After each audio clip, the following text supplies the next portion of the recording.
Həftəlik bürclər, balıq, xərçəng, əqrəb bürclərinin su ünsürlərini nələr gözləyir? Birinci balıqlardan başlayıb bir şey deyə bilərəm ki, su ünsürlərinə Allah bu həftə çox böyük səbir versin. Çünki katastrofik bir vəziyyətimiz var. İnşallah yaxşı olar. Balıqlara gələndə balıqlar, beyninizdə nələr narahat edir, bunları insanlarla danışmalısınız. Çünki beyin düşüncənizdə olan narahatçılıkların hamısı sizin həm gücünüzü yer, həm evə, ailəyə, yola, özünüzün tamamlanmasına belə deyim də kısıtlayır. Bacarırsınızsa nə işləriniz varsa, özünüzü işlə, pulla, maddiyyatla, şəxsiyyətlə qədər nə gücləndirmək istəyirsinizsə, birinci bu beyninizi susturun, sonra addım və hərəkətlərinizi gücləndirməyə çalışın gələcəyə doğru. Çünki o qədər kısıtlanmış, o qədər yarımçıq, o qədər boş addımlarla gedirsiniz. Nəyi yaşadığınızı, necə edəcəyinizi, hansı istiqamətdə belə deyim də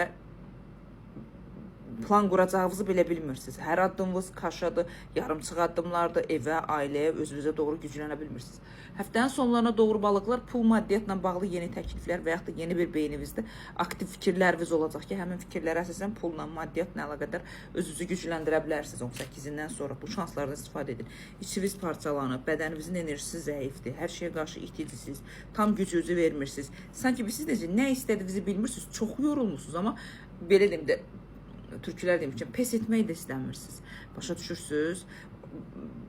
Yəni, kurs olaraq, gedişat olaraq, iş olaraq özünüzü aktivləşdirə bilsəz, ayın 26-sına qədər az da olsa dirçəlişiniz, pul maddiyatın gəlişini özünüzdə aktivləşdirə bilərsiniz. Amma elə bir vəziyyətdə dayanmışsınız ki, sanki heç bir şeyə hərəkətiniz, heç bir şeyə şansınız, gücünüz, enerjiniz yoxdur. Enerjinizin zəif olmağı sizin gələcəyə doğru addımlarınızı da zəiflədir. Zamanla da dəngənizi düzgün formada apara bilməyəcəksiniz balıqlar. Zəif deyirsiniz, amma özünüzü zəif göstərsiniz. Ümumi dəyərləndirsək 69-70%-ə qədər həftənizi uğurlu edə bilərsiniz. Xərçənglərə baxan, balıqlara baxanda xərçənglər daha yaxşıdır, amma xərçənglər karmik olaraq gedirsiniz. Keçmişi gələcəyə gətirirsiniz, keçmişin düşüncələri, keçmişin emosiyaları, keçmişin maddisal hesabı, zamanın dəngəsizliyi, özünüzü gücləndirə bilmədiyiniz vəziyyət, hər şey keçmişə bağlıdır. Yəni, nə istədiyinizi, hansı formaya doğru keçəcəyinizi, özünüzü necə aktivləşdirəcəyiniz zamanla əlaqədar tam boş bir vəziyyətdə saxlamısınız. Məhkəmə quracaqsınız beyninizdə, necə hərəkət etməliyəm, insanlara qarşı necə ədalətli olmalıyam.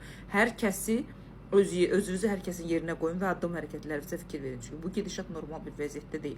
Və nə isə doğru formada aparacağınıza, belə deyim də, məntiqli işlər görəcəyinizə də inanmıram. Çünki keçmiş bizim gələcəyimizi bloklayır və keçmişdə atdığınız addımlarınızın yarımçıqlığını gələcəyə doğru da aparırsınız.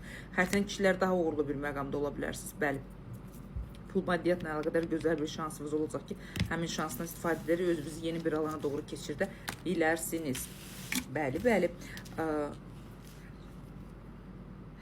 Əqrəblər, əqrəblər.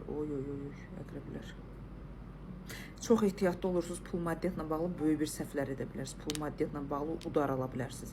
Sürətlənib pul maddiyatla bağlı risk edib düşüncəsiz, məntiqsiz işlər görə bilərsiniz ki, enerjiniz tam yarımçıqlıqda qala bilər. Belə deyim, kısıtlamalarınız həddən artıq çoxdur. Beyin olaraq, düşüncə olaraq, addım olaraq kısıtlamalarınız normadan çoxdur. Ümumi dəyərləndirsək, pul maddiyatın enerjisinin düşməsi sizin ümumi öz enerjinizin düşməsinə səbəb olacaq və bəzi dəngəsizlikləri güclü formada aparacaqsınız. Ailənizə çox zaman ayırmalısınız. Özünüzdən böyük olan valideyn ola bilər və yaxud da özünüzdən böyük dəyər verdiyiniz insanlarla bağlı sağlamlıq və kontaktda, danışıqda problemlər ola bilər. Həftənin sonlarına doğru başqa insanların əqrəblər təsir nəticəsində istəmədiyiniz addımlar, istəmədiyiniz hərəkətlər edə bilər. Çünki burada təzyiq və təsir var. Sanki bilirsiniz necə, ümidsizcəsinə, hə, yaxşı edərəm, heç istəmirəm, amma sənin xətrinə və yaxud da sizin dediyinizə, düşüncələrə görə aktivləşmiş bir formanız olacaq ki, bu ağlı bir forma deyil. Amma kiməsə ehtiyac duyacaqsınız, kiməsə tabi olmaq istəyəcəksiniz, kimdən asılı olmaq istəyəcəksiniz. Hərəkət addımlarınız heç də uğurlu deyil, əqrəblər. Mənim xoşuma gəlməyən boynunuzun arxasında olan ağrılardır. Sonra kürəyinizin, onurğanızın aşağı hissəsində olan ağrılardır. Bilmirəm nədəndir. Dəri xəstəlikləriniz, allergik xəstəlikləriniz və yaxud da yanma, qıcı olma kimi problemləriniz ola bilər, əqrəblər. Bunlara fikir verin. 65%-ə qədər həftəniz uğurlu deyə bilərəm, amma mənim üçün həftəniz uğurlu deyil, əqrəblər.